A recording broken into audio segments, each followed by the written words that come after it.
E assim, gente, o que eu tenho estimulado muito os amigos que são advogados, advogadas, profissionais de contabilidade, tudo entenda uma coisa, tem muita gente muito ruim ganhando muito dinheiro.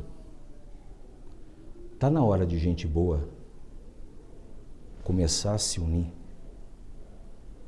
saber dividir os espaços tal para conquistar, para implementar coisas boas. Porque assim, infelizmente a nossa classe ainda está brigando com uma coisa chamada precificação. A gente tem que dar uma diferença muito grande do que é preço e o que é valor. E isso a gente só consegue fazer em conjunto com bons profissionais. Apresentar realmente para o cliente e falar, olha, o preço é isso, o valor é isso aqui. Então assim, você demonstrar a questão de valor agregado. Então eu vejo uma coisa que eu sempre bati muito, eu falei assim, o profissional de contabilidade, os amigos de contabilidade, tem que estar sempre em conjunto com o pessoal da área jurídico-tributária, porque não existe, gente, a gente tem que entender o seguinte, não existe uma decisão que seja unicamente tributária. Se eu tomo uma decisão na área tributária, isso impacta na parte societária, isso impacta na parte previdenciária, impacta na parte trabalhista. Eu, na condição, enquanto fui diretor jurídico muito tempo, o que aconteceu? Tinha situações que juridicamente eram perfeitas, mas comercialmente matavam a operação. A pessoa chegava para mim e falava assim, ó, doutor, se eu fizer dessa forma, você matou meu comercial. Então, quer dizer, a nossa visão ela tem que ser hoje mais holística. O direito ele tem que ser interpretado de maneira sistêmica. Por que está acontecendo todos esses problemas? Porque primeiro o pessoal faz a norma e depois vê como é que ela vai funcionar dentro do sistema. Não vai funcionar. Então, por isso que a gente não pode hoje, eu falei, hoje você tem especialistas, quantos de vocês já escutaram isso? Por exemplo, Alessandra, você no setor da aviação, esse escritório, ele é especializado em tributação indireta de receita. Tá. Antes de ser direito tributário, direito do trabalho, é direito. E direito é uma ciência una, monolítica, indivisível. Quando você coloca essas temáticas, isso influencia e impacta em todas as cadeias. Não é uma disciplina só, são em todas. Então você tem que ter uma visão um pouco mais sistêmica e sistemática da funcionalidade. E hoje, cada vez menos, a gente vê profissionais preocupados com isso. Hoje você pega, vocês não estão falando de LGPD? Hoje você pega empresas que proliferam dados sensíveis para vários profissionais da advocacia. Então tem um problema consumidor, manda para o consumidor. Tem um problema, manda, aí você vai proliferando dados sensíveis na empresa. Estas pessoas, elas não se conversam. Cada qual vem do seu próprio lado. Aí um faz uma coisa, o outro faz outra, quando chega lá na frente impacta em absolutamente tudo. E você, em vez de trazer uma solução plausível para o teu cliente, você criou mais problema do que solução. Então está na hora de começar a observar o direito de uma forma mais holística. Porque quando chega em eventuais judicializações, é isso que se analisa. Eles não vão ficar analisando detidamente a norma, por exemplo, de ICMS ou de IBS. Eles vão analisar isso dentro da funcionalidade do sistema, com impactos tanto de norma de direito público quanto privado. E aí começa a ter essa demanda de profissionais que tenham essa visão. Então, por exemplo, a minha ideia é tentar justamente trazer, resgatar essa noção de que eu sou tributarista. Eu falo, cara, olha, primeiro, tributário sem conhecer a Constituição, você não é tributarista. Se você não conhecer direito administrativo, também não vai funcionar. Se você não dominar a parte empresarial, também não, que grande parte das empresas que precisa da parte tributária é empresa. Se você não domina a questão que envolve, por exemplo, algumas mata contratual, então assim, não tem condição de você falar, vou estudar isso aqui. Hoje existe uma questão que é multidisciplinar. Vamos lá? Vamos. Eric, obrigado, lindão. Muito bem, prezados, uma ótima noite para os que estão aqui na sala. Você que está assistindo aí pelo canal do YouTube da ESA, é um grande prazer estar me dirigindo a vocês. Eu sou o professor Caio Bartini, advogo na parte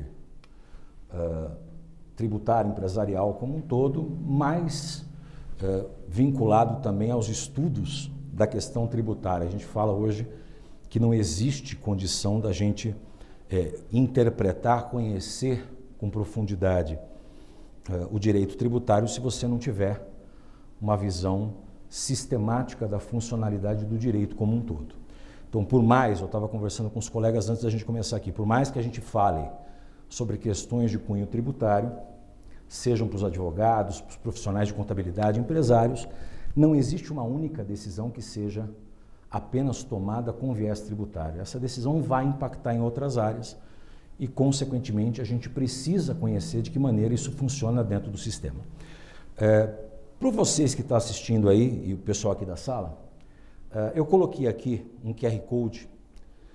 Você pode colocar aí no celular, pode baixar esse QR Code, que é justamente o material que a gente vai utilizar na nossa aula magna de hoje sobre a questão da reforma. Eu estava falando com os colegas aqui, o pessoal que está nos assistindo, eu estou muito preocupado realmente com a pouca importância que se tem dado sobre as questões da sistemática tributária no país. Eu vejo um apelo hoje significativo na questão da reforma do Código Civil, eu vejo um apelo muito significativo, até mesmo hoje ainda, nas questões que envolvem a lei de licitações e contratos administrativos, a 14.133, vejo até mesmo outras informações de outras legislações, mas pouca importância à sistemática tributária. Como se a sistemática tributária fosse algo que tão somente fosse interessante ou importante para a empresa e não para a nossa vida em comum. Ela vai afetar, como afeta, a nossa vida como um todo. Alessandra, posso te pedir uma gentileza? Você pode só fechar essa porta, amiga? Depois o pessoal vai entrando aí, vai abrindo. Então aqui eu deixei esse material para vocês. Então, prezados, a minha grande preocupação hoje é, primeiro, seria ridículo da minha parte dizer a vocês que o que eu vou falar hoje com vocês vai fazer o esgotamento de temas sobre reforma. Isso é quase que algo surreal, não existe isso. Primeiro porque o sistema tributário brasileiro ele sempre foi e sempre será muito complexo. Sempre foi e sempre será extremamente complexo. E isso não vai mudar com a reforma. A tendência, inclusive, é até um aumento de complexidade de alguns temas. Mas o meu papel aqui vai ser provocar em vocês reflexões. Não se trata aqui de colocar verdades absolutas ou tão somente opiniões infundadas. É provocação de reflexões dentro daquilo que vivenciamos ainda hoje dentro do sistema e que provavelmente vamos continuar vivenciando por um bom tempo. Talvez uma das grandes observâncias que todos nós devemos ter é justamente de que maneira a gente compatibiliza o sistema tributário no Brasil com os direitos fundamentais. E por quê? Óbvio que desde que mundo é mundo, para que o Estado possa cumprir com as suas necessidades basilares no atendimento de despesas públicas, há uma necessidade de tributação. Existem duas formas da administração pública obter recursos. Ou ela obtém esses recursos explorando o seu próprio patrimônio. Então eu vou colocar um exemplo típico para que vocês possam entender. Imaginem vocês que nós temos a Petrobras, que é uma sociedade de economia mista, cujo controle pertence à União. Eu não sou obrigado a comprar ações da Petrobras, nem vocês. Mas a partir do momento que essas ações são colocadas no mercado e nós decidimos comprá-las, parte desses recursos serão destinados à União. Então, quando a gente fala desse tipo de obtenção de receita, que a doutrina chama de receita originária, essa receita originária ela é desprovida de coerção.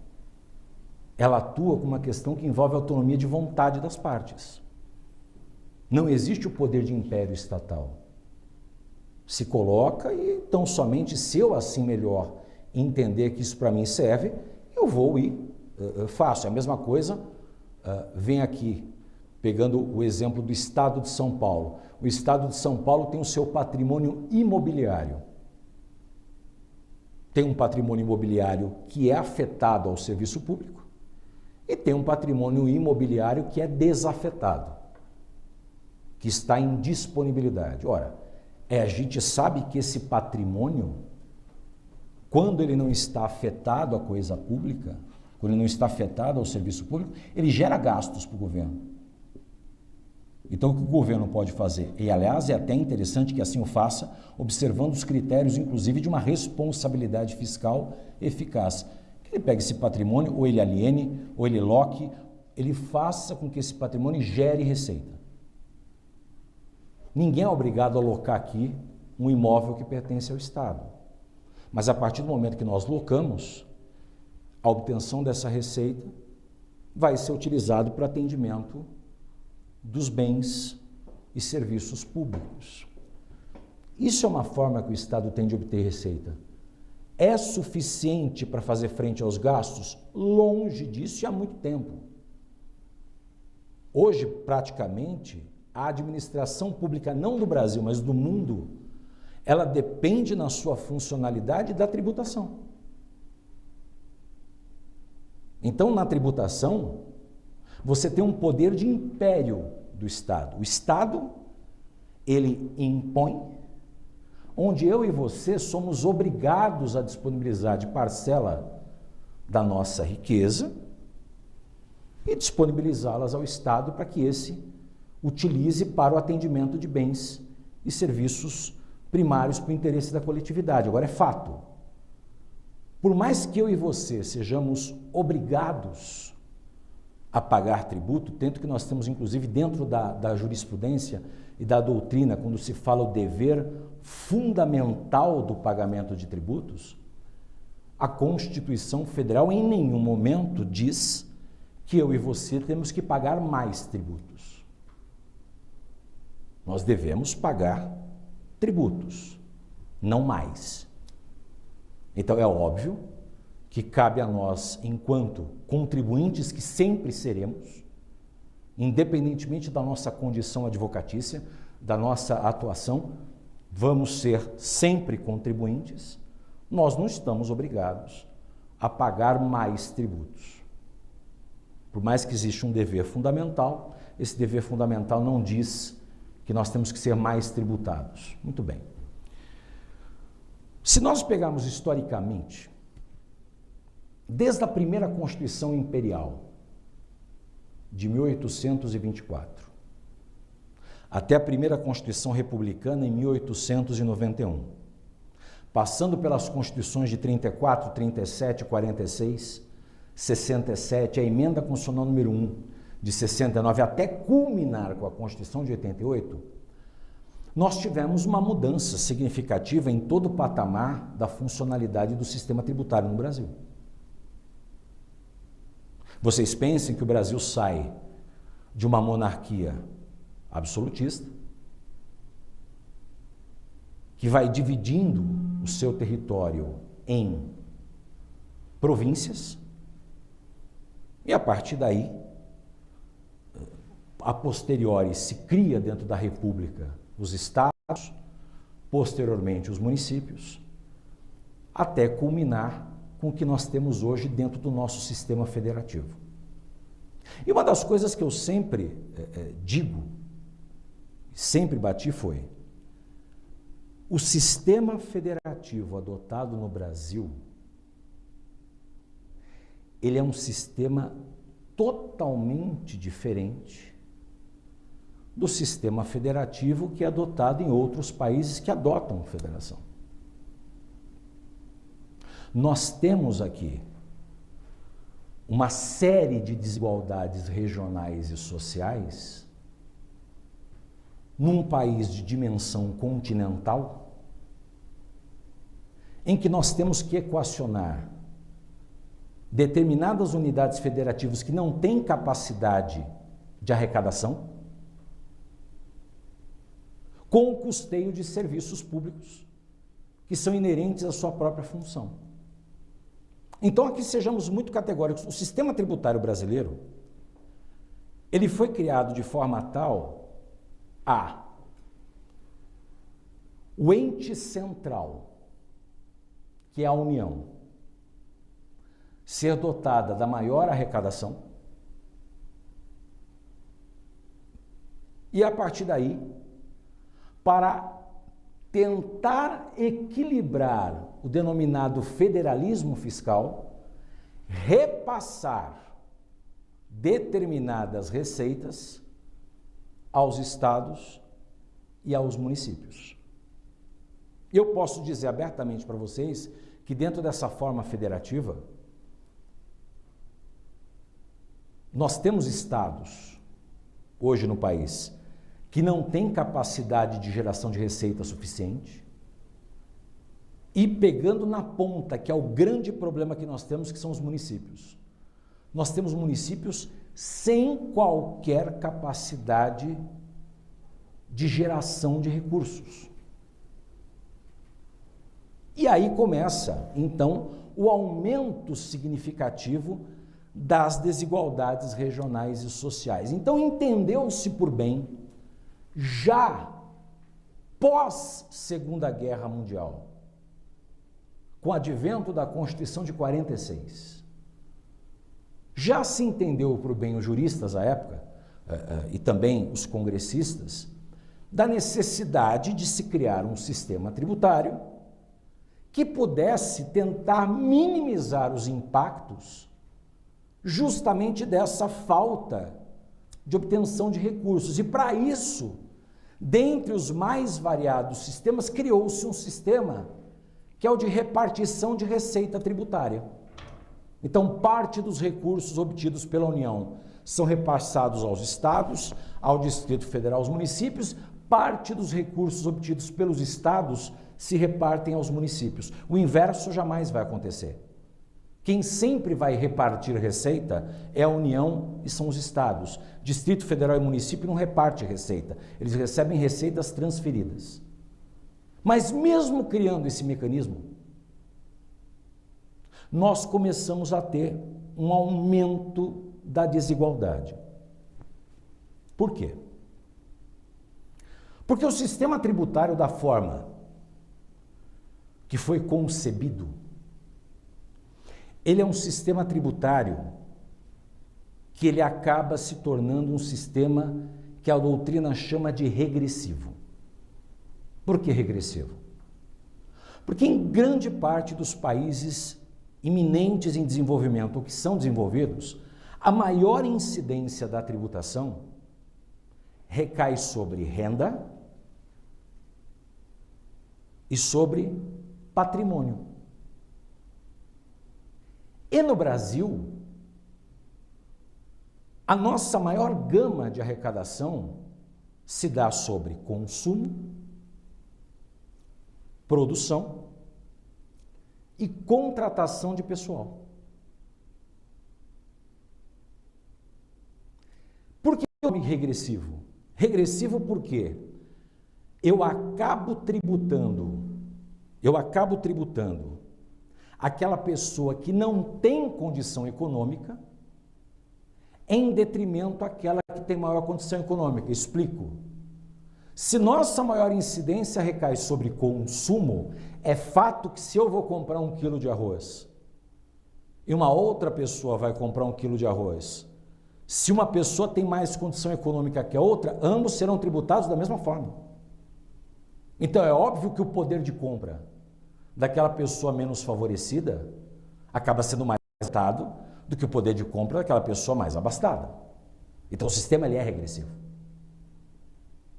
Tanto esse sistema é regressivo que o nosso sistema tributário está previsto na Constituição entre os artigos 145 até o artigo 162. Se vocês pegarem o artigo 145, o artigo 145 da Constituição, de maneira inaugural, ele tinha 2 parágrafos.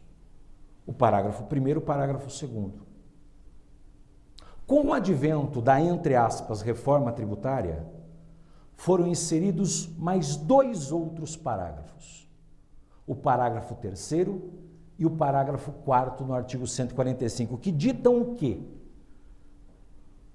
Se vocês observarem o parágrafo 3º, ele diz respeito quais são os princípios que devem reger a funcionalidade do sistema tributário brasileiro. Esse é o primeiro.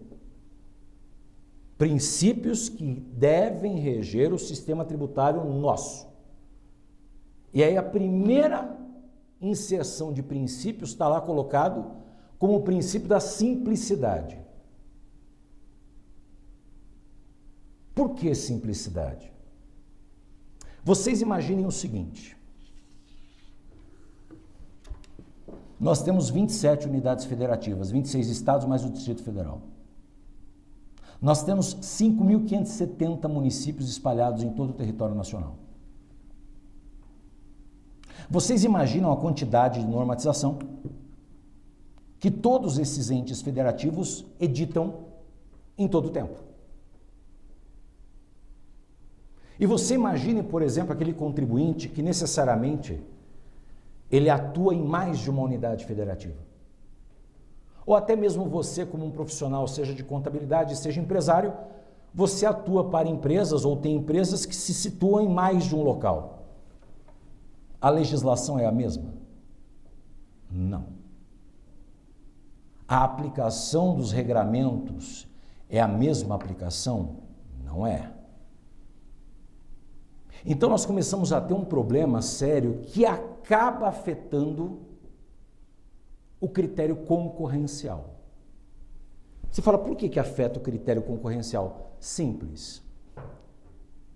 Se eu tenho uma determinada atividade, seja ela de prestação de serviço ou empresária, onde eu tenho que ter um gasto maior em contabilidade, em auditoria, em controladoria, para justamente atender os preceitos legais e infralegais tributários, isso me custa dinheiro, isso custa dinheiro para o empresário. E ele vai repassar esse custo onde? No preço final. Se eu contrato mão de obra, e essa mão de obra, a partir do momento que eu contrato, prestem sua atenção, eu estou contratando uma pessoa para trabalhar no meu negócio com um valor salarial de R$2.000. A contratação dessa pessoa para a empresa, hoje, ela sai por mês R$3.400, R$3.500. Ou seja, eu estou te pagando 2, mas entre o custeio de questões tributárias, previdenciárias, trabalhistas, isso me gera praticamente 80%, 70% a mais do valor. Então existe um desestímulo. E eu coloco isso, o empresário tem que jogar isso o quê? No preço. O preço final de um produto, de um serviço, vai fazer com que a economia seja mais estimulada ou menos estimulada. Tanto isso que eu disse a vocês é uma verdade em termos de regressividade, que se vocês tiverem acesso à Constituição Federal, no artigo 145, parágrafo 4º, você vai ver que o parágrafo 4º diz que o sistema tributário deve buscar atenuar os efeitos regressivos na tributação. Por quê? Porque justamente eu tenho uma tributação muito maior para aquele que tem menos condição econômica. Então, fato é, de que maneira equacionar um sistema tributário eficaz com atendimento de direitos fundamentais.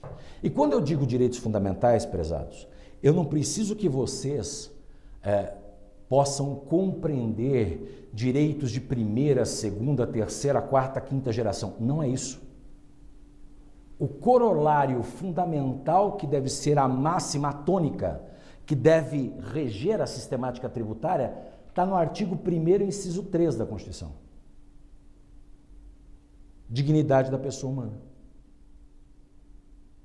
Eu tenho que ter um sistema tributário que possa fazer com que a pessoa humana tenha uma vida mais digna. E para isso eu tenho que gerar essa pessoa o quê? Bens primários para que ela tenha condições mínimas de conseguir manter uma vida digna. E aqui eu estou dizendo do quê? E aí entra justamente saúde, educação, alimentação, moradia, vestuário, lazer, é isso. Então, basicamente, é o atendimento dos direitos básicos do cidadão.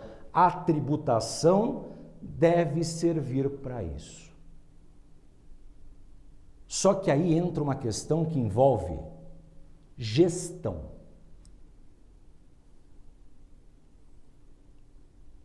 Não adianta você criar mecanismos de aumento de receita se você tem um aumento de igual forma significativo de despesa. Peguem uma empresa comum, pega a nossa vida do dia a dia. Ora, o que é que nós fazemos em regra na nossa vida? Nós analisamos a quantidade de receita que a gente tem para saber quais são as despesas que a gente pode ter. Pelo menos essa é a regra. A administração pública funciona do contrário. Ela analisa primeiro a quantidade de despesas para que ela possa ir atrás das receitas. Então, a primeira coisa que tem que ficar muito clara para todos é: o que se chama de reforma tributária não tem qualquer consonância em diminuição de carga tributária. Reforma tributária não é diminuir carga. Reforma tributária tem como um papel primordial, o primeiro deles é a simplificação no atendimento das exigências. Você tentar retirar o excesso burocrático da funcionalidade do sistema. É isso que funciona inicialmente a reforma. E aí eu chamo um dado para vocês aqui. Se vocês observarem, o Brasil já está há um tempo flertando em fazer parte da OCDE.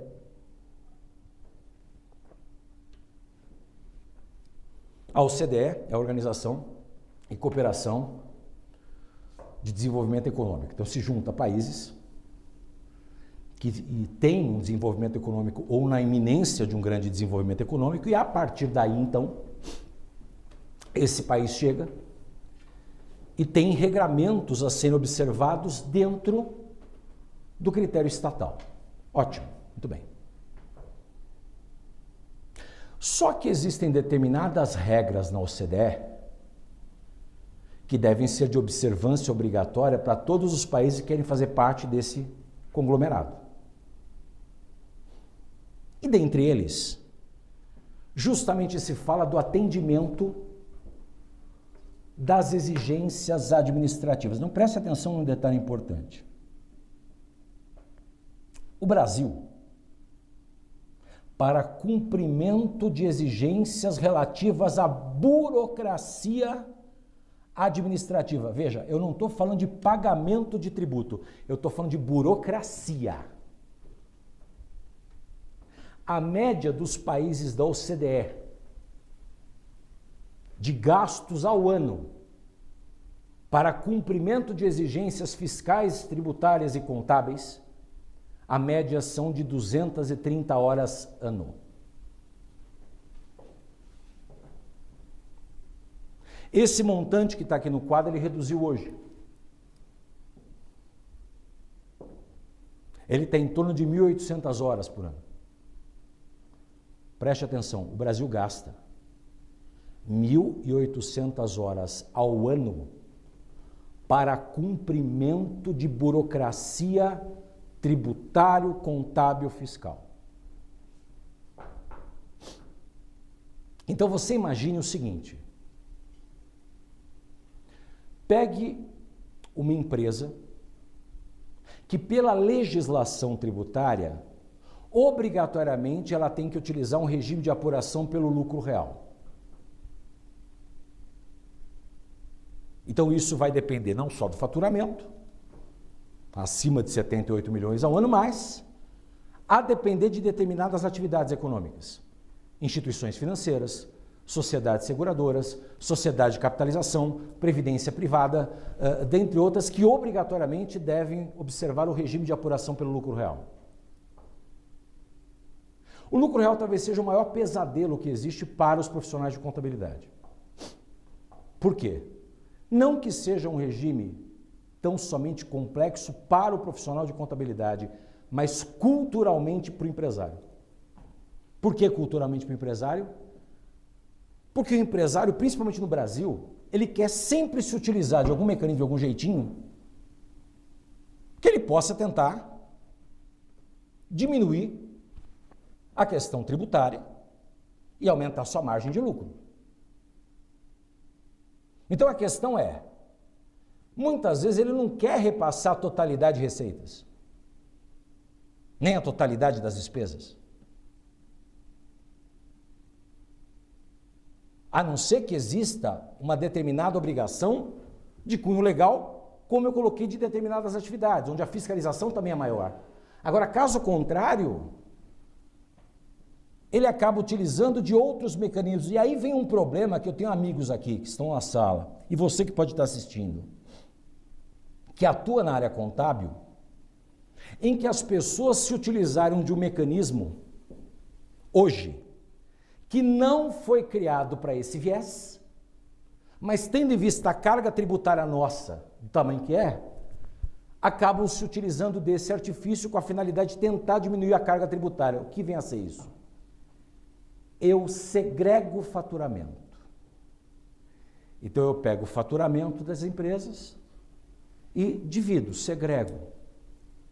Pego esse faturamento, constituo uma nova pessoa jurídica, ou eventualmente um novo CNPJ, e a partir daí inscrevo esta empresa num regime de benefício fiscal que hoje é tido como um regime de apuração, que é o Simples Nacional. Simples Nacional nunca foi regime de apuração.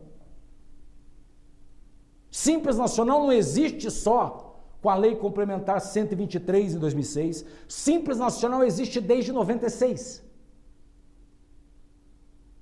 O Simples Nacional era uma medida provisória que se converteu na Lei 9317 de 96, que é um sistema que buscava, dentro da Secretaria da Receita Federal, fazer a unificação do recolhimento de determinados tributos federais.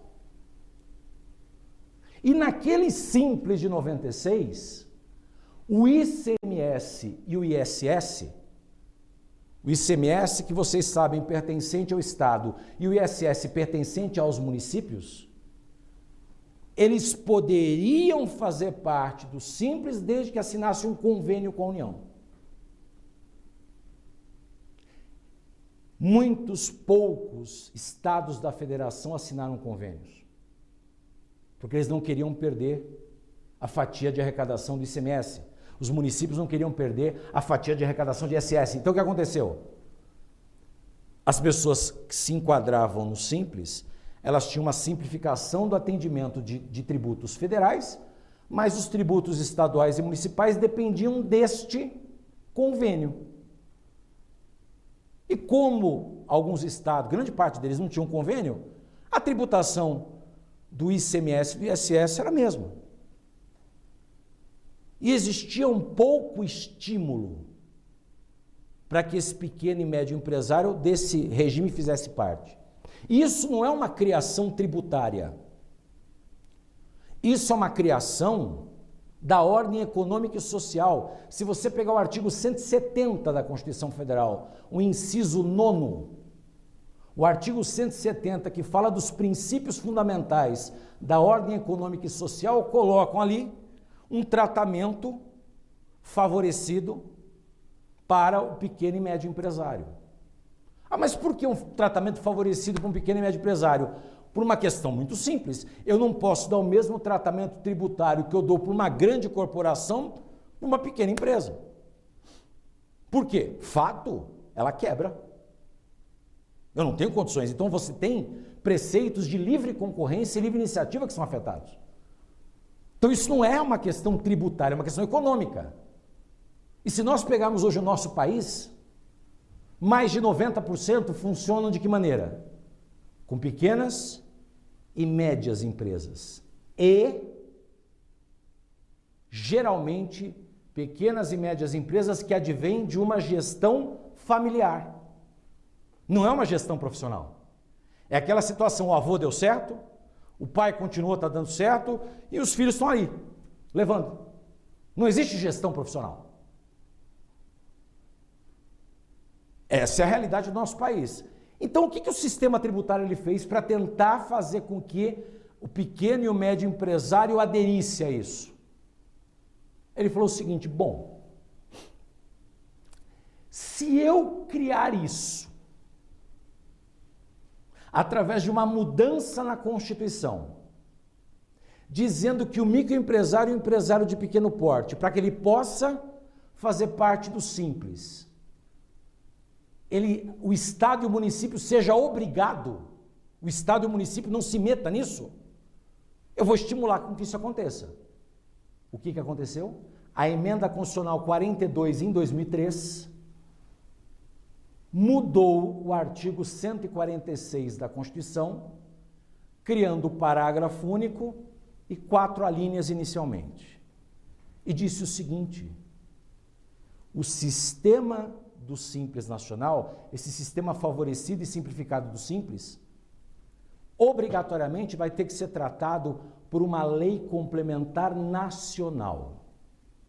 O que isso significa? A União pode editar 2 tipos de leis. Uma lei federal e uma lei nacional.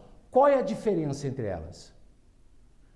A lei federal atribui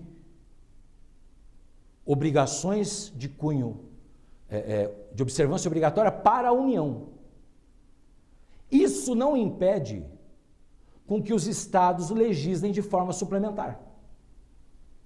Então, se a União edita uma lei federal, o estado pode complementar dentro da sua territorialidade aquela informação. Então, eu tenho uma aplicabilidade do parágrafo 2º do artigo 24 da Constituição. Mesmo a União editando normas gerais, o Estado pode complementar a informação. Agora, preste atenção, se a lei é nacional, ela coloca atribuições de natureza obrigatória a todos os entes federativos. E os estados não podem legislar de forma complementar, de forma suplementar. Então, o que é que o Congresso Nacional fez? Ele falou, a partir do momento que eu coloco que esse sistema simplificado tem que ser tratado por uma lei complementar nacional. Por que lei complementar nacional? Porque o Supremo Tribunal Federal, quando ele analisou o artigo 146 da Constituição, ele falou o seguinte: todo o cabimento da lei complementar regulamentada aqui tem que ser uma lei complementar em matéria tributária, uma lei complementar nacional. Ou seja, o Estado não pode complementar a informação de observância obrigatória para ele. E aí o que aconteceu? Veio então a Lei Complementar 123 em 2006, que é o Simples Nacional, que nós conhecemos ele da forma que está. Só que aí tem um problema, queridos, preste atenção no que aconteceu. Você concorda que o Estado ele não se manifestou sobre a inclusão do ICMS, certo? O município também não, concorda? O que é que a Associação Nacional dos Estados e a Associação Nacional dos Municípios fizeram? Promoveram uma ação direta de inconstitucionalidade.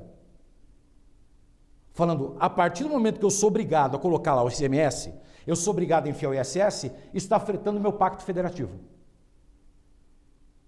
O tributo que é de nossa competência, vocês estão estabelecendo qual é o montante da alíquota, de que maneira isso vai ser cobrado, e nós não temos pacto em relação a isso. Isso é afronta. O que eles fizeram?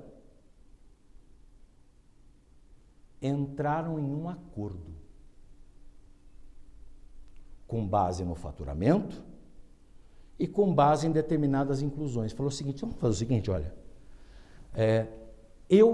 dentre outros, eu analiso se é uma microempresa e uma empresa de pequeno porte, dentro das coisas, pelo faturamento bruto anual, não é isso? Se o faturamento bruto anual for de até 360 mil, microempresa.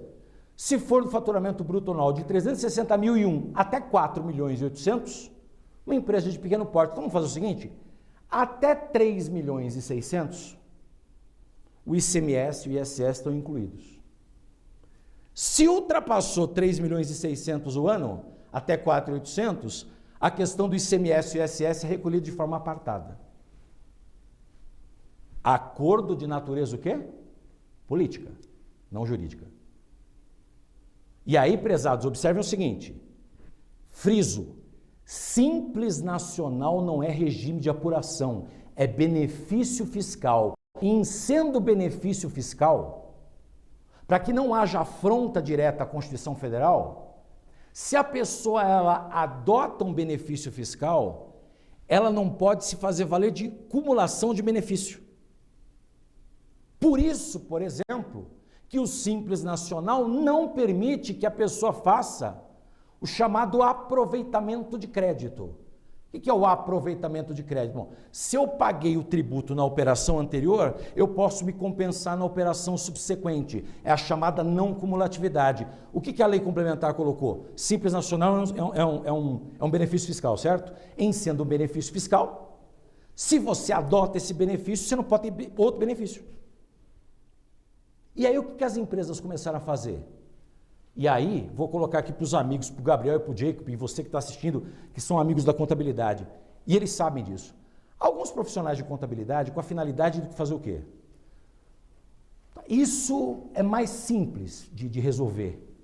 Eu segrego o faturamento, então eu pego a mesma atividade, vou criando CNPJs, colocando em nome de A, B, C, D, segrego e inscrevo todas elas no Simples. E fala assim, nossa, isso aqui é... E eu sei que para o profissional de contabilidade o Simples é uma maravilha. Porque você tem uma única guia, uma DAS simples. A parte que envolve toda a questão de escrituração é muito mais tranquila de ser feita para o profissional de contabilidade. Só que o que a Receita Federal tem feito?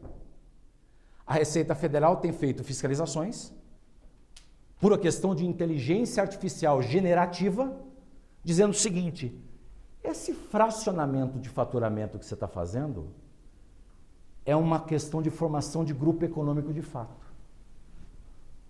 Se é um grupo econômico de fato, o que eu vou fazer? Eu vou desconsiderar os últimos 5 anos que você está inscrito, eu vou arbitrar um lucro, vou estabelecer grupo econômico de fato, vou aplicar multa agravada e multa isolada, que vai dar 150% ao ano, e a partir daí vou fazer com que você se enquadre no regime de apuração correto. Porque, prezados, regime de apuração no Brasil são 2. Ou é lucro real, ou é lucro presumido. Se você não cumpre nem lucro real, nem lucro presumido, existe um lucro arbitrado. Mas são 2 regimes. Simples não é regime, nunca foi. Então, o que a Receita Federal começou a fazer? Eles estão pegando o benefício, estão desvirtuando para o que ele foi criado. Já que eles estão desvirtuando, o que a gente faz? E aí vem os gênios. Vocês vão se deparar com isso. Qual que é o gênio que aparece? Tem uma mágica aqui, uma coisa legal para você diminuir a carga tributária. Vamos fazer isso aqui. Não vai dar problema. Pô, tem razão, não vai dar problema nenhum. Então, primeiro ano, puta, não deu problema, zero problema. Segundo ano, zero problema. Terceiro, zero. O cara fala, porra, lógico que dá certo. Queridos, é óbvio que não vai dar problema nos três, e nem no quarto ano, por uma razão muito simples. Existe uma determinação na norma tributária de análise de ordem decrescente de prazos prescricionais. Ou seja, a Fazenda começa a iniciar de forma efetiva a fiscalização e observância sobre aquelas determinadas operações quando está próximo à prescrição. Por isso que geralmente recebe-se o quê? Autuações, lançamentos de ofício a partir de quando? 4 anos e 5 meses, 4 anos e 6 meses, 4 anos e 8 meses. E aparece lá no domicílio eletrônico fiscal para se manifestar. Então, é fato que não vai dar problema. Então você tem que analisar o seguinte, em matéria tributária, hoje com a inteligência artificial não existe mágica. E vamos criar aqui um benefício mágico para você diminuir carga. Não existe. Você pode sim criar planejamentos tributários dentro da norma, que é possível. Agora, isto não significa que você vai criar mecanismo, igual vem pessoas, não vou diminuir 50% da sua carga tributária. Querido, jura por Deus que ainda o pessoal está nessa? Isso nunca vai dar certo. Então, primeiro, sistema tributário, guardem. Quando ele sofre as alterações agora, a ideia foi fazer o seguinte, olha, vamos tentar modificar a tributação sobre consumo.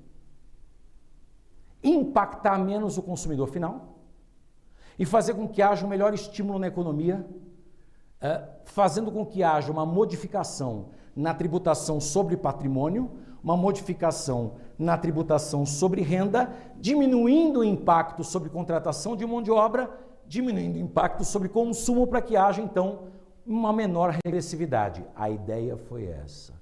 Só que para isso, o que os abençoados fizeram? Fizeram o seguinte. Vamos criar o chamado IVA dual. O que é o IVA ou IVA? Imposto sobre Valor Agregado. Utilizado na Europa, utilizado também nos Estados Unidos, em que você tem uma ampla base de incidência sobre bens e serviços, permitindo com que tudo aquilo que é pago seja também compensado, ou seja, eu crio uma possibilidade de uma aplicação de uma não cumulatividade ampla. Então veja a ideia da reforma. Olha qual era a ideia inicial. Nós tínhamos duas PECs, a PEC 45 e a PEC 110. Duas propostas de emenda. Cada uma trazendo um viés distinto. Elas foram unificadas e criaram um Frankenstein, criaram uma reforma. Qual que foi a ideia? O ICMS é o imposto de competência dos estados.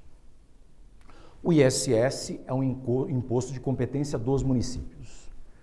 Vamos pegar esses dois impostos e vamos unificá-los. Tá. Mas o IPI também é um imposto que recai sobre o consumo. E a ideia original era que o IPI fosse extinto. Só que aí apareceu um outro problema. A Zona Franca de Manaus. Ela falou, tá, e as empresas que estão sediadas aqui, que vieram para cá, para o desenvolvimento da região norte do país, e que utilizam desse benefício que foi criado lá atrás, nos atos das disposições constitucionais transitórias no artigo 40. Se retirar o IPI, além da União perder significativamente uma grande arrecadação, você acaba também por desestimular as empresas que estão sediadas aqui e, consequentemente, trazem incentivos, benefícios para essa região. E aí veio aquela ideia, não, vamos tirar parcialmente o IPI. Então, veja, da ideia inaugural de sumir com o IPI, não existe, o IPI continua firme e forte. com algumas outras alterações, mas continua vigorando. E aí pegaram o seguinte, pega PIS/COFINS. PIS, Programa de Integração Social, previsto no artigo 239 da Constituição Federal, regulamentado pela Lei Complementar número 7 de 70, é uma contribuição social. COFINS também é uma contribuição social. Ambas contribuições incidem sobre receita e faturamento de pessoa jurídica. Então eles pegaram e falaram, unifica. Então veja o que aconteceu. A ideia da reforma é, eu vou pegar o ICMS, o ISS, vou fundi-los e crio o IBS, Imposto sobre Bens e Serviços. Onde está previsto isso? Já temos lei complementar, a Lei Complementar 68, então a PLP 68 de 2024, essa PLP já estabelece a criação desse IBS. E, para que não se perca a arrecadação, vamos criar um imposto seletivo. Você fala, tá, mas que diabo que é imposto seletivo? Foi inserido pela emenda 132 em 2023 um dispositivo dizendo o seguinte, olha, artigo 153, inciso 8º da Constituição. A União pode criar um imposto que incide sobre importação, operação, comercialização e extração de bens e serviços, preste atenção, prejudiciais à saúde e ao meio ambiente. Aí você me pergunta, beleza, o que é prejudicial à saúde e ao meio ambiente?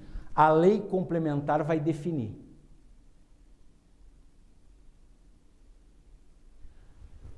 Aí, qual é o argumento da Fazenda?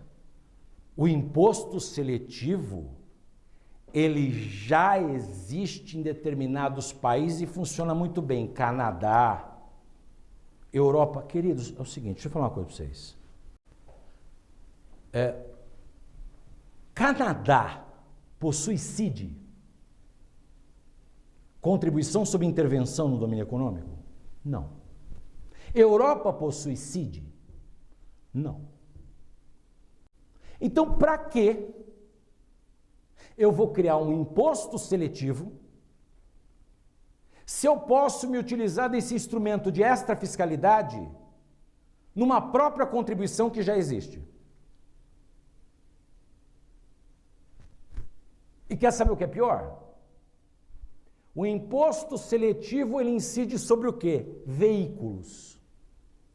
Os veículos são prejudiciais à saúde e ao meio ambiente. Eu olhei e falei, veículo? E a ideia foi, não, é para a questão de fomentar o veículo. Então eu falei, então peraí, o problema é o veículo ou é a matriz energética que é utilizada no veículo? Então o problema é o combustível. É o que é utilizado para ele se movimentar. Não é que o veículo seja prejudicial à saúde e ao meio ambiente. Quer dizer, então, eu tributo veículos, o imposto seletivo, veículos que usam determinada matriz energética, sendo que eu mantenho a ideia de um regime próprio sobre combustíveis e lubrificantes. Por quê?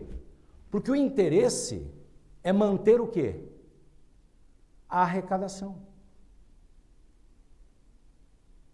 E não vem com essa ideia de dizer para mim o seguinte, mas o imposto seletivo funciona bem, só que o imposto seletivo funciona em países que não têm contribuição interventiva. Aqui nós vamos criar um excesso de tributação com um monte de bis in idem e bitributação embutida. Se você pegar o fato gerador do IBS, do Imposto sobre Bens e Serviços, se você pegar o fato gerador da CBS, que é essa junção de PIS e de COFINS, que é a Contribuição Social de Bens e Serviços, o fato gerador é o mesmo. É idêntico. E aí começa, então, a termos um problema sério. Por quê? Se você observar no quadro,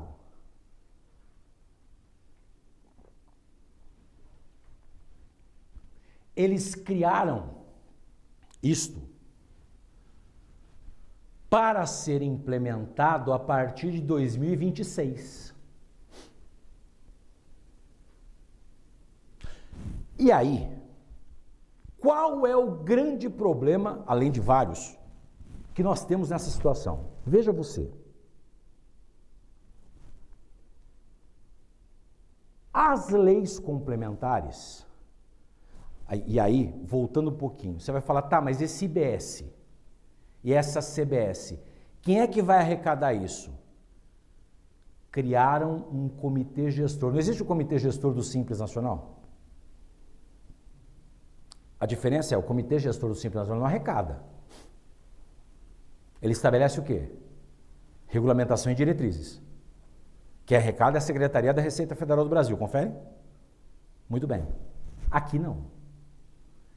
Quem vai arrecadar é esse comitê gestor. E se você pegar a Constituição Federal no artigo 156, letra B, salvo engano no parágrafo 1º, diz o seguinte: esse comitê gestor é uma entidade pública dotada de autonomia financeira, administrativa e política, regulamentado por uma lei complementar. Queridos, preste atenção naquelas duas PLPs. A PLP 68, que você está vendo, é a que regulamenta o IBS, a CBS e o imposto seletivo. Aquela outra PLP, que é um substitutivo do Senado, a PLP 108, ela regulamenta o Comitê Gestor do IBS e o ITCMD.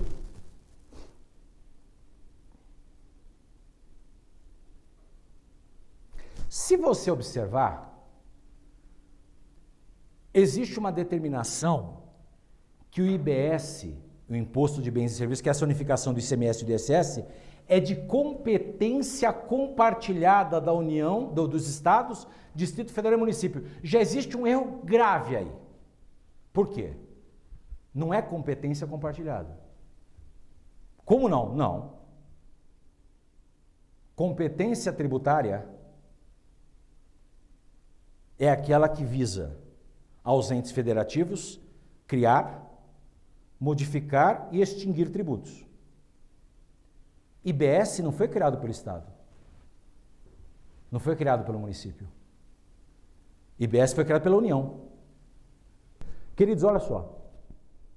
Você concorda comigo que a lei, esse projeto de lei, não foi feito pelos estados?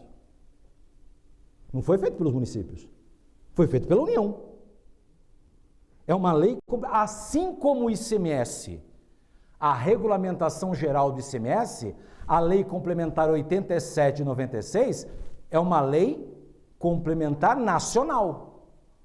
Cada estado tem o seu regulamento, mas existe a observância de uma lei nacional. A mesma coisa acontece com o ISS. Cada uma das 5.570 unidades municipais podem editar e vão editar as leis municipais do ISS, desde que observe o quê? Uma lei complementar nacional, que é a Lei Complementar 116 de 2003. Então observe o seguinte, queridos, o Estado e o município não estão exercendo competência. A única coisa que eles vão definir vai ser uma alíquota, desde que seja observada uma alíquota uniforme, em que juntando a alíquota do Estado e a alíquota do município, chega naquela alíquota máxima estampada. O Estado não vai legislar. O município não vai legislar. Quem está legislando é a União.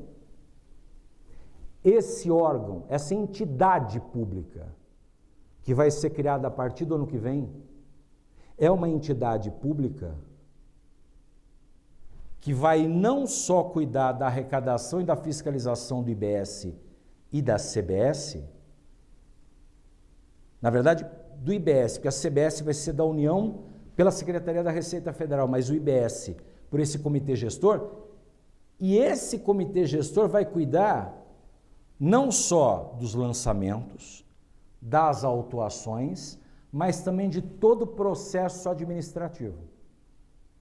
Então, por exemplo, eu recebi ali uma autuação relativamente ao IBS, não concordo, quero discutir administrativamente. Quem vai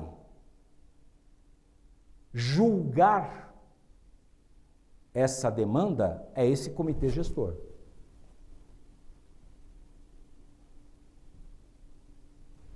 E aí eu coloco o seguinte para vocês. Se você pegar a norma que regulamenta o comitê gestor, a PLP 108,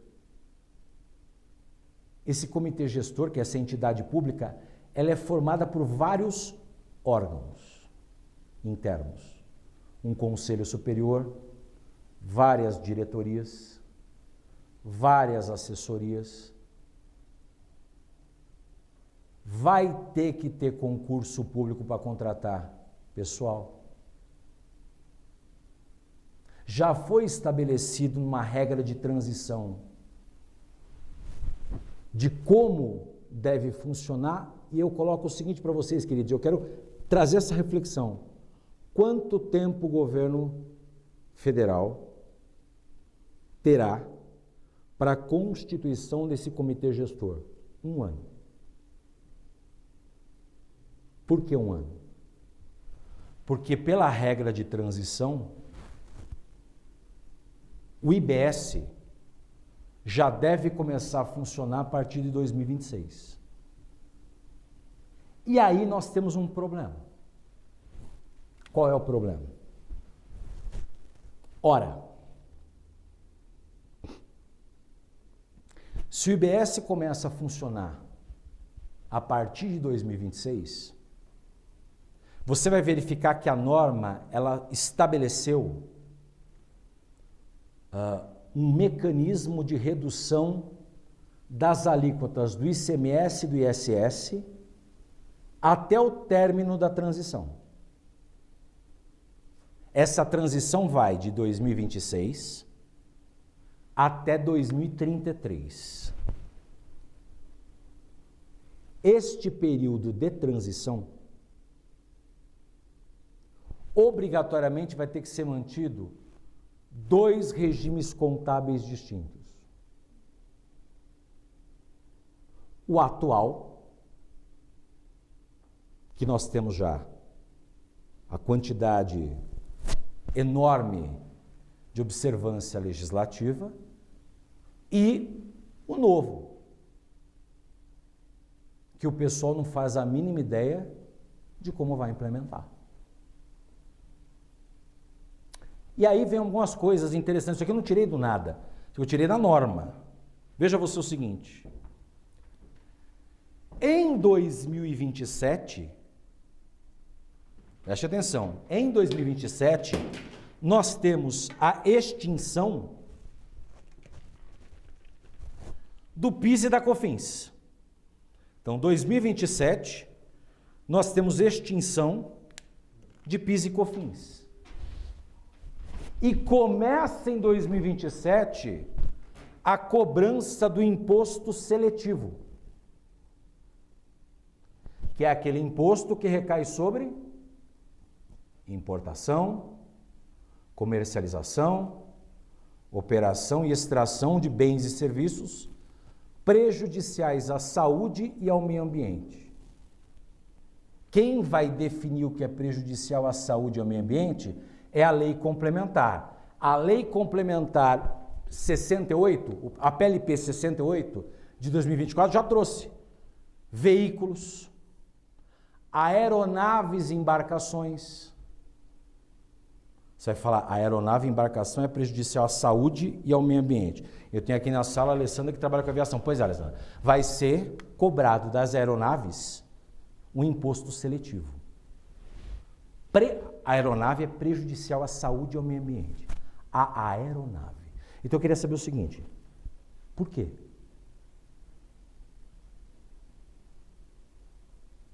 Você vai falar de novo da matriz que é utilizada na aeronave, que é a gasolina azul de aviação? O que você está... Qual que é a ideia? Então, se vê claramente que a finalidade da reforma, se eu estou tentando modificar a questão do consumo, que é, de certa forma, louvável, ela está sendo feita a toque de caixa, sendo que, primeiro, os entes federativos não terão tempo hábil de fazer a implementação de um sistema unificado para que ele possa controlar a quantidade de bens e serviços dentro do seu próprio espectro de competência. Vai ter que ser feita uma nota fiscal eletrônica de serviços unificada. Vai ter que ser feita uma nota fiscal de bens unificada em todo o território nacional. Existe um problema que eles estão colocando na transição do seguinte: atenção aos colegas que trabalham com empresas que têm, por exemplo, créditos de ICMS. Como é que vão ser repassados, utilizados esses créditos? Só de disposição transitória de como vai funcionar o crédito e o prazo que ele vai ser homologado para poder ser eventualmente restituído ou compensado, dá uma obra de umas 200 páginas para explicar. Veja, aí de 2027 a 2028, eles vão colocar uma alíquota teste para o IBS e reduzir a alíquota da CBS, da Contribuição de Bens e Serviços. Para que vocês tenham uma noção, o maior IVA do mundo, o maior imposto sobre valor agregado do mundo é o da Hungria, 27%. Sabe qual é a projeção da nossa alíquota inaugural? 27,9%.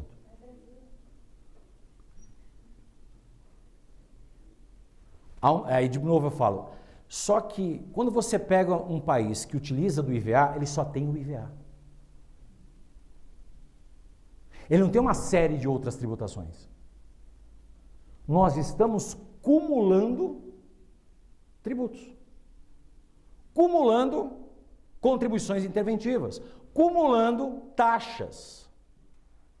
E aí vem o seguinte, ó, de 2029 a 2032, nós vamos ter uma redução escalonada de 1/10 por ano das...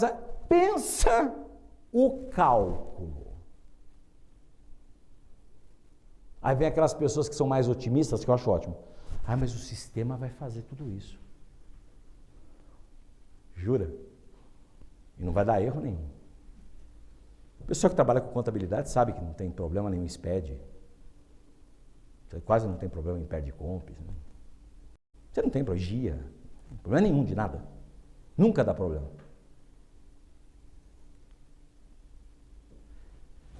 Gente, entenda, esse impacto não é para a grande empresa. É para todo mundo. Vai impactar do mesmo jeito um pequeno empresário do que uma grande corporação. Porque a ideia é se criar uma tributação de maneira unificada sobre bens e serviços. E qual é o grande problema disso? Peguem as leis complementares e observem, principalmente a lei complementar, o projeto de lei complementar, a PLP 68. Quais foram os grandes problemas tributários que nós estamos enfrentando até hoje? Problemas de semiótica. Quando eu digo problema de semiótica, é problema de linguagem. Veja só você. Vamos conhecer um pouco o contexto histórico para poder falar do atual. Quando criaram a COFINS, pela Lei Complementar 70 de 91, a COFINS ela substituiu o FINS social, que era uma contribuição social vigente à época da Constituição Federal de 67. Beleza. Não sei se vocês se recordam, a primeira alteração que teve na COFINS, significativa, foi pela Lei 9718 de 98. Então, a primeira alteração foi em 98. Qual foi a ideia da alteração? Olha só. A discussão foi a seguinte, primeiro. A COFINS, que é uma contribuição social que incide sobre receita, que na verdade não existia receita, era faturamento de pessoa jurídica, foi criada por uma lei complementar. A alteração se deu por meio de uma lei ordinária. Então a primeira discussão é, pode? Tanto, queridos, se vocês pesquisarem, a primeira ação declaratória de constitucionalidade, a primeira ADC, regida pela Lei 9868 de 99, que regulamenta essa questão dos controles concentrados através das ações constitucionais, ADI, ADI por omissão e ADC. A primeira ADC julgada no STF foi sobre COFINS. Por quê? Porque a primeira discussão é se a lei ordinária poderia alterar uma lei complementar. Veja só. Essa foi a primeira discussão. A segunda discussão foi a seguinte: existia um dispositivo na Lei 9718 de 98 que dizia o seguinte: para fins, preste atenção na expressão, para fins desta lei, faturamento é toda receita bruta, pau. E aí a discussão foi assim, peraí, receita e faturamento é o mesmo conceito? Você concorda comigo que eu posso dizer que todo faturamento é uma receita, mas nem toda receita é um faturamento? Porque faturamento é a obtenção de receita mediante a exploração de uma atividade econômica. Eu posso ter uma empresa que ela tem faturamento e que ela tem receita. Por exemplo, se a empresa tem imóveis que pertencem a ela e são locados, o valor dessa locação desses imóveis entra na questão contábil como receita. Porque não é afeto ao quê? Ao exercício da atividade econômica, que seria o faturamento. O que é que a Lei 9718 de 98 fez? Confundiu os conceitos. Receita e faturamento. O que é que... Veja só o que o legislador fez, tá? Criou primeiro a Lei 9718 de 98. Em seguida, ele viu que ia dar cheat. O Congresso se reuniu, criaram a Emenda Constitucional número 20 de 98 e inseriu no artigo 195, no inciso 1º, letra B, a expressão receita. Porque antes de 98, a única expressão que continha no artigo 195, 1º-B, era faturamento, não existia receita. Colocaram isso para quê? Para validar a norma. Peguem esse projeto de lei complementar que regulamenta o IBS. Observe no início a quantidade de conceitos que essa lei traz. Essa lei traz conceitos para o que é bem. Essa lei traz conceitos dizendo o que é empresa, o que é entidade beneficente, o que é organização religiosa. Aí eu pergunto o seguinte para vocês, doutores, doutoras. Qual é a validade de uma norma em matéria tributária definir conceitos que quem o faz é o direito privado? Pode uma lei tributária definir o que é entidade beneficente? E aí, eu trago uma outra situação para vocês. Peguem o artigo 110 do Código Tributário Nacional. O artigo 110 do CTN traz só a seguinte expressão: o conteúdo, o alcance, a forma dos institutos de direito privado utilizados pela Constituição Federal, pela Constituição dos Estados, pelas leis orgânicas do Distrito Federal e dos municípios, não podem ser alterados por normas tributárias com a finalidade de aumentar ou diminuir competência. Então eu não posso chegar, pegar uma lei e falar o seguinte: olha, isso aqui para mim é um produto. Tá, mas quem que define o que é produto, o que é bem e o que é mercadoria? É o direito público ou é o direito privado? Nós demoramos, preste atenção à gravidade disso, nós demoramos no Supremo 23 anos para definir o que é circulação de mercadoria para fins de incidência.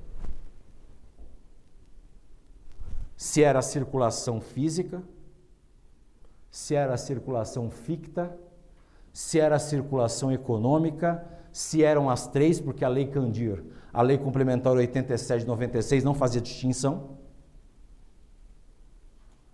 23 anos de insegurança jurídica das empresas recolhendo ICMS sobre determinadas operações de circulação que sequer poderiam ser tributadas. Vou dar um exemplo típico. Circulação de mercadorias entre estabelecimentos do mesmo titular. Onde não existe o quê? A transferência de titularidade para fins mercantis. Eu não tô, é o meu estabelecimento. Eu estou tirando do depósito e colocando na matriz. Você tem o cumprimento das obrigações administrativas, não tem incidência. O que é que o posto fiscal fazia? Não só autuava, como apreendia a mercadoria, dizendo que não houve recolhimento do ICMS. Olha a quantidade de discussão que nós tivemos no Supremo, e até hoje existe, sobre conceitos, sobre linguagem, que até hoje acarretam insegurança jurídica.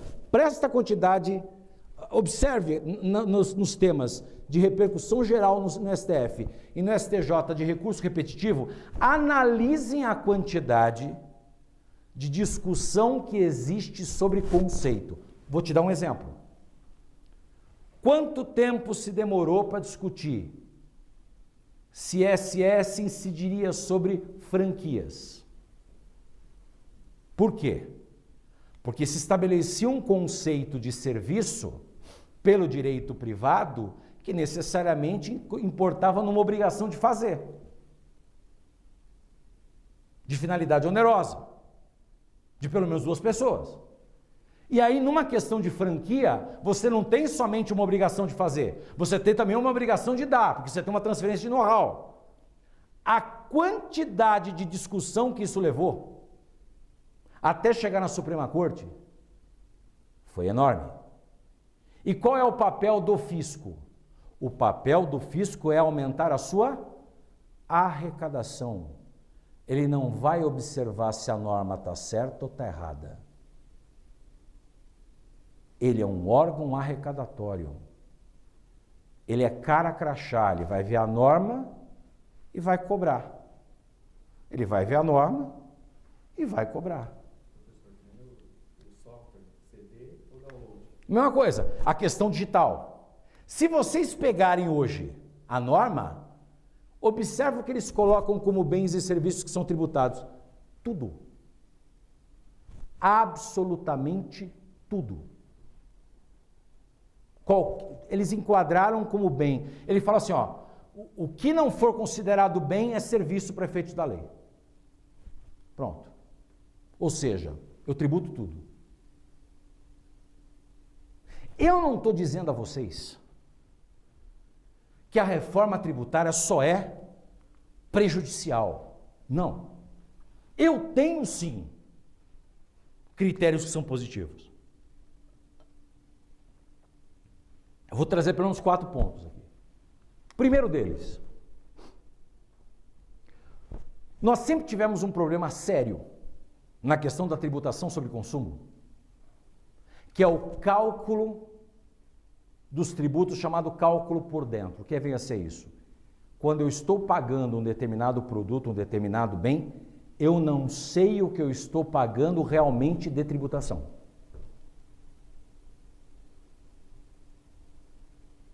Porque você tem um cálculo que é feito por dentro da base, que aí você tem as cadeias. Então vamos pegar aqui um exemplo para vocês da cadeia de combustíveis. Você tem refinaria, você tem distribuidora, você tem um posto, você tem um consumidor final na bomba. Então a refinaria comercializa para a distribuidora comercializa para os postos comercializam para nós. Todas estas operações têm incidência de ICMS, só que a depender de onde está a refinaria, a depender de onde está a distribuidora, você tem alíquotas maiores ou menores, você tem diferencial de alíquota, se a alíquota é interna, se a alíquota é interestadual, e quando você vai aplicar isso por dentro, ninguém sabe, na verdade, o consumidor final, o quanto está pagando de tributo realmente. Porque em cima disso existem outros tributos. Eu estou dando o exemplo do ICMS, mas tem vários outros. Então a ideia da reforma de colocar tributação por fora, ou seja, o contribuinte por uma questão de transparência, ele sabe o que ele está pagando, isso é extremamente válido. Ou seja, esse produto vale 100, mas destes 100, 35 é tributação. Então você sabe, isso te dá segurança jurídica inclusive para aquele que comercializa, para aquele que presta atividade, para aquele que definitivamente também está arrecadando e, consequentemente, para quem está de fora olhando. É a mesma coisa que acontece, por exemplo, nos Estados Unidos. Nos Estados Unidos você sabe definitivamente que você está pagando acerca do produto e da tributação. Que é uma coisa hoje que, se você pega num consumidor final de combustível, eu no posto, quando eu vou abastecer, você sabe por que o litro do combustível está aquele valor? O quanto aquilo é de tributação, o quanto aquilo se refere ao preço real, o quanto aquilo se refere a lucro que a empresa tem, você não faz ideia. Você não tem condição de aferir isso. Então essa tributação por fora ela é válida. Outra coisa, a questão de se tributar no destino. É um ponto positivo por um lado, mas isso também pode gerar algumas consequências negativas. É positivo porque efetivamente isso vai gerar evitar um aumento da guerra fiscal, porque o que vem a ser a guerra fiscal? Cada unidade federativa quer trazer incentivos para o seu próprio território.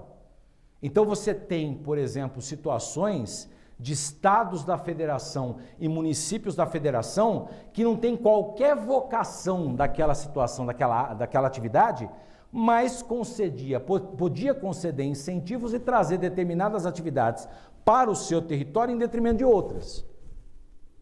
Eu vou dar um exemplo. Pessoal que está aqui em São Paulo. Quantas vezes você olhou na rua veículos aqui com placa do Paraná?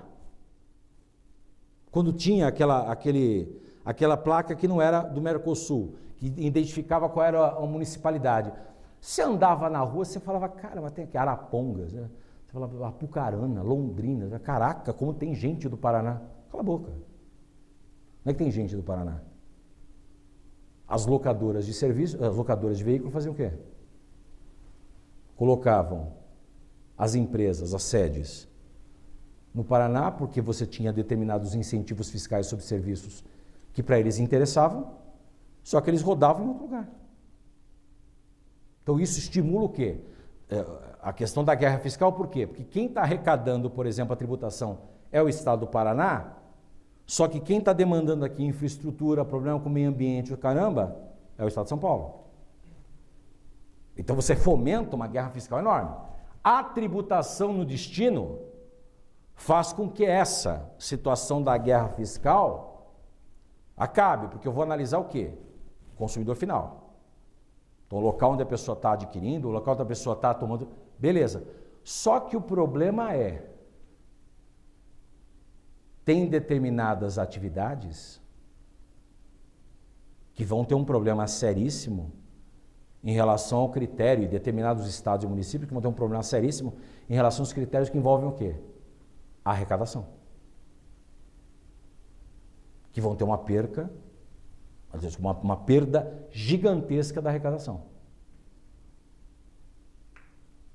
Então, tanto que a norma, para tentar equacionar isso, fez o quê? Falou assim, não, vamos estabelecer a criação de um fundo de compensação. De certa forma, é uma vantagem? É uma vantagem, porque você diminui significativamente questões que envolvem guerra fiscal, só que, por outro lado, você pode trazer um problema de arrecadação para um determinado território.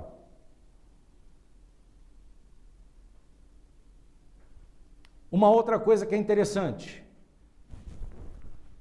a tributação progressiva sobre heranças e sobre doações, ou seja, algo que, na verdade, o Supremo Tribunal Federal, em 2009, já tinha decidido. Existiu uma lei estadual do Rio Grande do Sul que criou o ITCMD progressivo. Em sede de controle difuso de constitucionalidade, o Supremo Tribunal Federal julgou o recurso extraordinário 562045. Esse recurso extraordinário 562045 julgou a constitucionalidade da progressividade do ITCMD. Por que isso era uma coisa que foi para a jurisprudência? Porque o entendimento inicial do Supremo era o seguinte: o que é progressividade em regra? Eu tenho um aumento da base, eu tenho um aumento da alíquota. Aumentou a base, aumenta a alíquota. Aumentou a base, aumenta a alíquota. Essa é a chamada progressividade fiscal. O que vem a ser isso? Finalidade meramente arrecadatória. Você está aumentando a base, é o que acontece com o imposto de renda. Você tem faixas de alíquota com base na quantidade da base econômica que você adota. Então você tem alíquotas que varia 7,5%, 15%, 22,5% e 27,5%. Então a ideia é fazer o seguinte: se eu tenho um volume maior de herança, um volume maior de doações, eu posso ter uma alíquota maior. Qual era o problema que o Supremo enfrentou? O Supremo sempre se debateu na ideia de que progressividade é um instrumento que implementa a capacidade contributiva.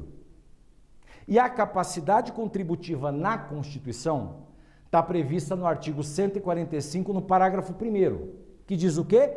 Sempre que possível, os impostos terão caráter pessoal e serão graduados segundo a capacidade econômica do contribuinte. O que vem a ser isso? Sempre que possível, os impostos terão caráter pessoal. Essa determinação constitucional criou uma dicotomia na classificação de imposto, falando o seguinte, ó, tem imposto que é pessoal, tem imposto que é real. O que é o imposto pessoal? é aquele imposto que tributa a condição econômica do sujeito. Não importa se o sujeito é uma pessoa física ou jurídica. Então nós temos em regra 2 impostos pessoais. Só um deles foi instituído, o imposto de renda e o IGF, que é o imposto sobre grandes fortunas. Só que o IGF não foi regulamentado. Então nós só temos como imposto pessoal imposto de renda. Aí os demais impostos eram classificados como impostos reais. O que é o imposto real? É aquele que tributa o patrimônio, tributa operações, tributa direitos, sem levar em consideração a condição econômica do sujeito. Então eu tributo, entre aspas, a presunção de riqueza. É aquela situação, se você tem, você pode pagar. Independentemente se você tem condição econômica ou não. Se você tem, eu paro da premissa que você pode. Qual que era o entendimento do Supremo? Se a progressividade é um instrumento que implementa a capacidade contributiva, e a capacidade contributiva diz, sempre que possível, os impostos terão caráter pessoal, o entendimento do Supremo é, todo imposto pessoal tem que ser progressivo. Tanto que se você pegar a Constituição Federal, o imposto de renda, entre os critérios constitucionais da sua existência, o artigo 153, parágrafo 2º, inciso 1º, diz que o imposto de renda se rege por 3 critérios: generalidade, universalidade e progressividade. Só que o Supremo tinha o seguinte entendimento: imposto real pode ser progressivo? O Supremo falou, olha, o imposto real ele pode ser progressivo desde que tenha previsão constitucional e tenha um caráter extrafiscal. O que é o caráter extrafiscal? Eu autorizo a progressividade de impostos reais se a finalidade não for arrecadatória, se a finalidade for regulatória. Vou dar um exemplo. Eu posso adotar o ITR progressivo para evitar manutenção de propriedade improdutiva. Isso está previsto no artigo 153, parágrafo 4º, inciso 1º da Constituição. Quer dizer, então o ITR, ele admite... Então veja o que acontece. Tem previsão na Constituição? Tem. O ITR pode ser progressivo. E a finalidade de aumentar progressivamente o ITR é aumentar a arrecadação ou evitar a terra improdutiva? Evitar a terra improdutiva. Então o caráter é extrafiscal, não é arrecadatório. Ele falou, legítimo. A mesma coisa com o IPTU. O artigo 182, parágrafo 4º, inciso 2 da Constituição, diz que o IPTU pode ser progressivo para evitar o descumprimento da função social da propriedade. Ou seja, se admitir uma progressividade para o IPTU, que é um imposto real, com a finalidade meramente o quê? Regulatória. Eu não quero aumentar a arrecadação, eu quero evitar manutenção de propriedade. Só que aí nós tivemos primeiramente o advento da emenda constitucional 29 em 2000.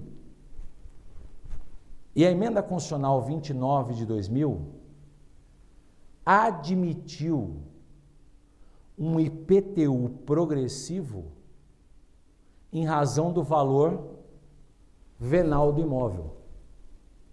No artigo 156, no parágrafo 1º. E aí o Supremo falou, então peraí.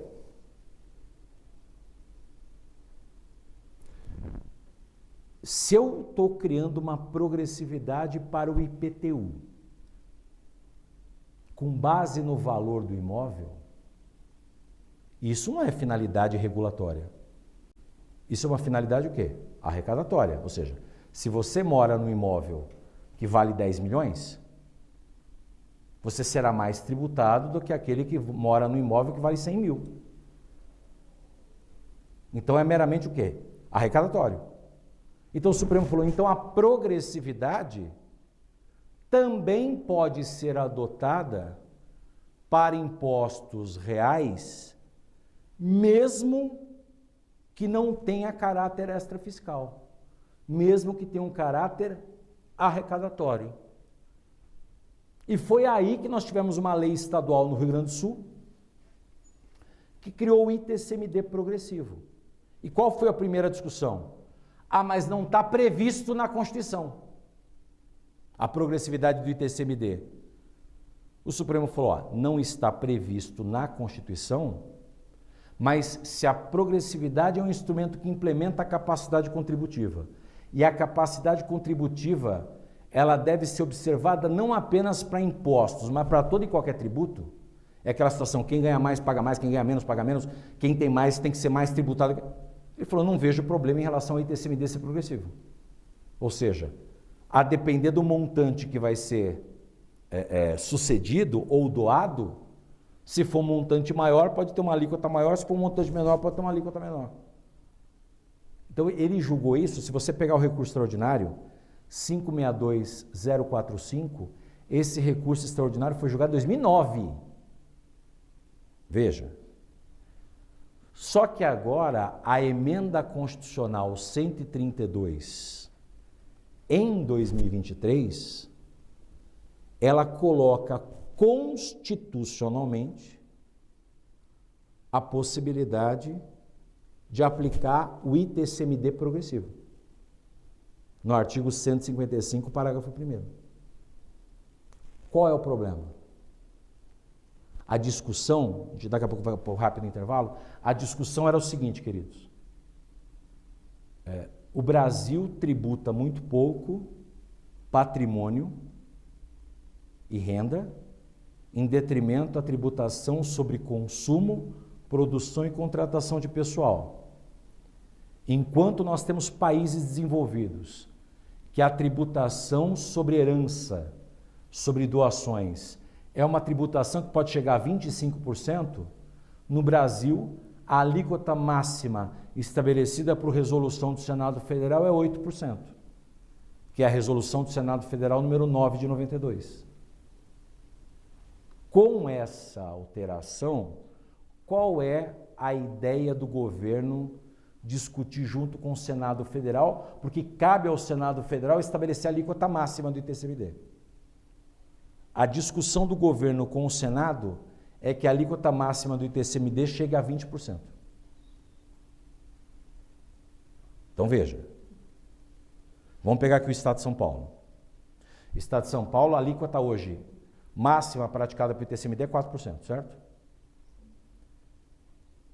Você pode ter absoluta certeza que o ano que vem vai ter uma lei estadual que vai criar o ITCMD progressivo aqui no Estado e que, a depender da resolução do Senado Federal, que eu acho que sai o ano que vem, a depender do montante escalonado de progressividade, chega ao máximo em 20%. Por isso que o pessoal agora está correndo para fazer o quê? As chamadas holdings patrimoniais. Porque a alteração que se pretende criar é de chegar, a depender da quantidade que vai ser sucedida ou doada, vai poder chegar à alíquota máxima de 20%. Queridos, vamos rápido, um rápido intervalo, só para a gente ir no banheiro, tomar um café. Eu também não vou me delongar muito. A gente para uns 10 minutinhos, 15 minutinhos, e na volta eu entro com vocês nessa parte que trata do outro ponto positivo que tem, para depois entrar nos pontos negativos, pelo menos de en passant, para que você saia daqui meio emputecido ou não, né? Mais preocupado ou não, né? Sobre essa questão da tributação, tá bom?